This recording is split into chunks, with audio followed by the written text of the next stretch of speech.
పశ్చిమ గోదావరి జిల్లా పాలకొల్లో మంత్రి నిమ్మల రామానాయుడు పర్యటించారు. ఈ సందర్భంగా 133 మందికి సీఎంఆర్ఎఫ్ చెక్కులను పంపిణీ చేశారు. 133 మందికి 60 లక్షల రూపాయలను అందజేశారు.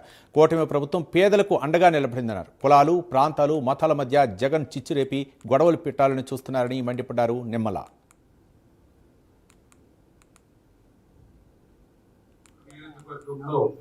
వైద్యం చేయించుకుని ఆ బిల్లులు మాకు అందించినటువంటి వారందరికీ కూడా ఈ రోజు 133 మందికి 60 లక్షల రూపాయలు ఈ రోజు ముఖ్యమంత్రి సహాయ నిధి నుంచి మీకు చెక్కుల రూపంలో మీకు ఈ రోజు అందించడం జరిగింది.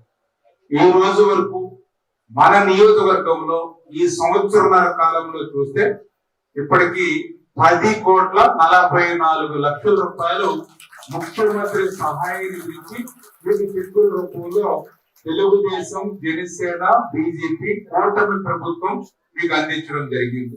మనకు పండుగ దాటి 2 రోజులైంది. ఈ రోజు 60 లక్షల రూపాయలు మీ చేతిలో పెడుతూ ఇదే పండుగ రోజున అంటే భోగి రోజున బిఆర్ఎంఎస్ స్కూల్లో అక్కడ ఒక 20-30 లక్షల రూపాయలు అక్కడ మేము మీకు చెక్కులు ఇచ్చాం.